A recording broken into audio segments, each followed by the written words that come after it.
Les États-Unis et l'Iran ont échangé de nouvelles frappes tandis que le Koweït affirme qu'une attaque de drones iraniens a lourdement endommagé son aéroport international. La région de Saint-Pétersbourg touchée par des attaques de drones ukrainiens. La ville accueille un forum économique auquel le président russe doit participer ce mercredi.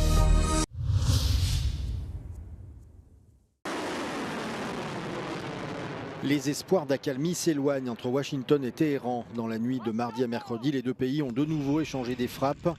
L'armée américaine affirme avoir ciblé une installation militaire iranienne après plusieurs attaques menées par Téhéran contre le Koweït et Bahreïn. Selon le commandement central américain, des missiles tirés vers ces deux pays n'ont pas atteint leur objectif.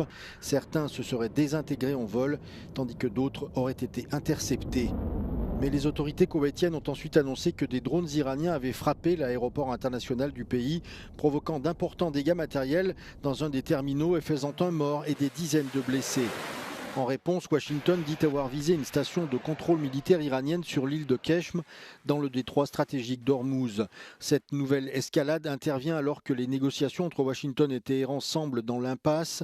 Les espoirs de percée se sont réduits ces derniers jours après l'interruption des échanges entre l'Iran et les médiateurs. Malgré cela, le président américain Donald Trump a assuré mardi que les discussions se poursuivaient et qu'aucune rupture des négociations n'avait été actée.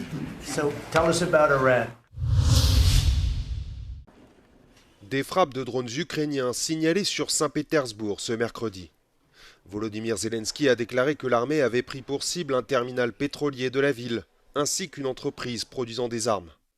Ces attaques surviennent le jour de l'ouverture du Forum économique international de Saint-Pétersbourg, auquel Vladimir Poutine doit participer. La veille, mardi, une attaque massive menée par la Russie à l'aide de drones et de missiles sur l'Ukraine, notamment sa capitale, a fait au moins 23 morts et plus d'une centaine de blessés. Кожен з цих дронів, всі типи російських ракет взагалі не можуть вироблятись без компонентів, які завозять з інших країн. Тобто в кожному з таких ударів є, може хоч і несвідомо, але все ж таки співучасть тих, хто працює на Росії. Volodymyr Zelensky a averti que la Russie se préparait à une nouvelle attaque de grande envergure et a exhorté ses alliés à durcir leurs sanctions contre Moscou. Le président ukrainien a également appelé Washington à fournir des intercepteurs patriotes supplémentaires capables de stopper les missiles balistiques russes. Comme les autres États baltes, la Lituanie avertit de longue date contre la menace grandissante représentée par la Russie, avec laquelle elle partage une frontière. Si elle renforce sa défense depuis plusieurs années, elle semble avoir été prise de court par la guerre des drones. Le 20 mai dernier, les sirènes ont pour la première fois été déclenchées à Vilnius après la détection d'un drone errant. Cette alerte a mis à nu les carences du système de protection de la population. We knew the shelters. We went to one of them, but it was covered in cobwebs, and it seemed that no one is there for sure, or it wasn't unlocked for a really long time and it wasn't marked. So we then passed another one that also didn't have any signs, and then we came to the one that I'm standing next to at the moment. And yeah, it's the biggest shelter, it seems, from the maps. And we couldn't get in for like 18 minutes probably. Un cas loin d'être isolé. Les témoignages d'habitants désemparés ont foisonné après l'alerte, si bien que la chef du gouvernement a dû présenter des excuses publiques et s'engager à revoir les procédures de mise à l'abri. I think that you cannot be fully prepared for all the situations and actions. But what we tested and what we actually and how we reacted shows that we have a system.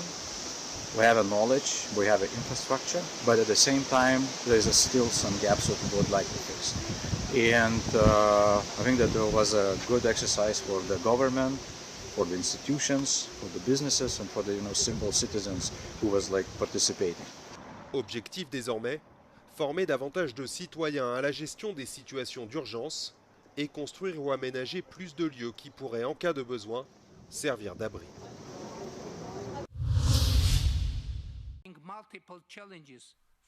Le Premier ministre arménien Nikol Pachinian marche sur une corde raide à quelques jours seulement des élections législatives. Après avoir multiplié ces derniers mois les gestes de rapprochement avec Bruxelles et Washington, le dirigeant a répondu à l'appel lancé par l'Union économique eurasienne, dirigée par la Russie, en faveur d'un référendum sur le maintien de cette politique pro-occidentale et déclaré que le moment pour un tel choix n'était pas encore venu.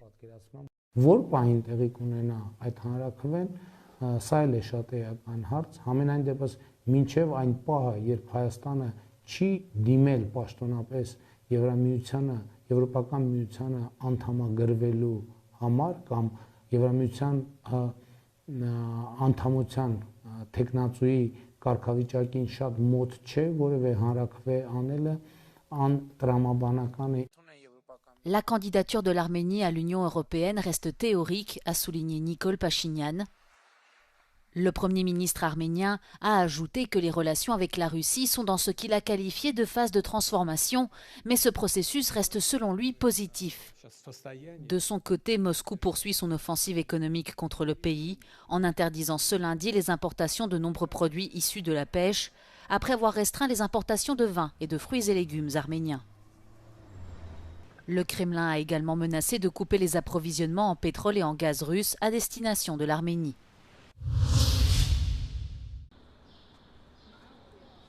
Ambiance inhabituelle à la gare de Lisbonne ce mercredi matin. Ce bâtiment, d'habitude grouillant de voyageurs dès les premières heures de la journée, est vide. La faute à la grève nationale contre le projet de réforme du travail. Tous les secteurs sont mobilisés, notamment les transports, les hôpitaux et les écoles. Résultat, le pays est à l'arrêt. Le métro de Lisbonne est fermé, sans service minimum, et les bus qui circulent ne suffisent pas à répondre à tous les besoins. Não tem aqui os metros nem autocarros, então está a ter aqui uma gestão da nossa empresa para ver se conseguem chamar Uber para as pessoas chegarem até o local de trabalho. Le secrétaire général du plus grand syndicat du pays, la CGTP, a déclaré que le taux de participation était élevé et a réitéré l'objectif de bloquer coûte que coûte la réforme du travail présentée par le gouvernement. La CGTP a également accusé le Premier ministre Luis Montenegro d'ignorer les positions des travailleurs. La Bolivie traverse une crise politique et sociale majeure. À peine 6 mois après son arrivée au pouvoir, le gouvernement de Rodrigo Paz est fragilisé par la démission de plusieurs ministres, dont ceux de la Défense et de l'Éducation, qui ont claqué la porte ce mardi. Depuis plus d'un mois, le pays est secoué par d'importantes manifestations et une centaine de barrages routiers qui isolent notamment les villes de La Paz et de El Alto. La situation entraîne des pénuries de nourriture, de médicaments et de carburant, tandis que le mécontentement grandit face à la hausse du coût de la vie et à la suppression de certaines subventions. Élu avec le soutien affiché du président américain Donald Trump, Rodrigo Paz voit aujourd'hui l'optimisme des débuts céder la place à une profonde incertitude économique. Son gouvernement accuse par ailleurs l'ancien président Evo Morales d'encourager les manifestations depuis la clandestinité. Les forces de sécurité ont déjà procédé à plus d'une centaine d'arrestations et le gouvernement n'a d'ailleurs pas exclu de décréter l'état d'exception afin de recourir à l'armée pour contrôler les manifestations. Face à l'ampleur de la crise, l'opposition envisage de son côté de lancer une procédure de référendum révocatoire afin de remettre en question le maintien du président au pouvoir. Au-delà des canaux bondés de Venise, les flamants roses s'installent dans la lagune à l'extérieur de la ville. Au fil des décennies, cet écosystème fragile a été profondément altéré, surtout par les exigences des activités portuaires et industrielles. Mais les scientifiques et les associations environnementales qui œuvrent à la restauration de ces zones humides affirment qu'une forte augmentation du nombre de flamants roses pourrait être le signe que leurs efforts portent leurs fruits. In the past 20 years, the number of flamingos in the lagoon has increased very significantly, especially last year's numbers were the highest ever. We still have to be careful when we're trying to, claim that there's a certain trend, because nature is very complicated. There's so many factors, some that change on a short term, others that are changing on the long term. L'initiative visant à redonner vie à une partie de l'écosystème perdu est financée par le programme Horizon 2020 de l'UE.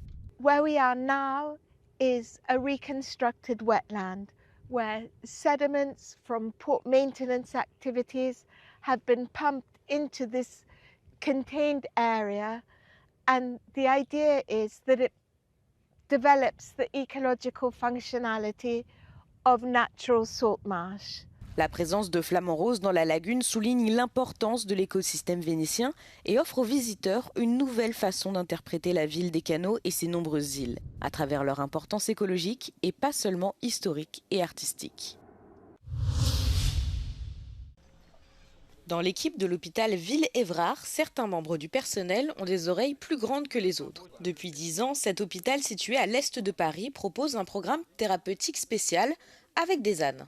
Balades, caresses, soins, la méthode est peu commune mais aide les personnes souffrant de troubles tels que l'anxiété, la dépression, l'autisme ou la schizophrénie. Le personnel affirme que l'animal peut aider à améliorer la régulation émotionnelle, la communication, les interactions sociales et l'estime de soi. Chez les patients, c'est le sentiment d'utilité pour l'animal qui est évoqué. Quand on prend un médicament qui nous détend, et ben là c'est exactement pareil, c'est vraiment... C'est un médicament animal, ça soulage, on ne pense plus à rien. Voilà, ça me fait énormément de bien. On a une sensation de bien-être après qui est vraiment importante. Selon les patients, le temps passé avec les équidés permet aussi de réduire la solitude. Ce programme de zoothérapie a commencé en 2016 et en 2022, il a obtenu le statut officiel d'unité de soins au sein de l'hôpital. Les séances sont même remboursées par la sécurité sociale. La zoothérapie n'est cependant pas officiellement reconnue par la communauté psychiatrique. Le personnel souhaiterait légitimer cette forme de soins complémentaires. Suite au succès du programme, celui-ci s'est élargi à l'hôpital Ville-Évrard. Aujourd'hui, les patients peuvent aussi prendre soin de cochons d'Inde, de poules, de colombes, de chèvres, de tortues et de lapins.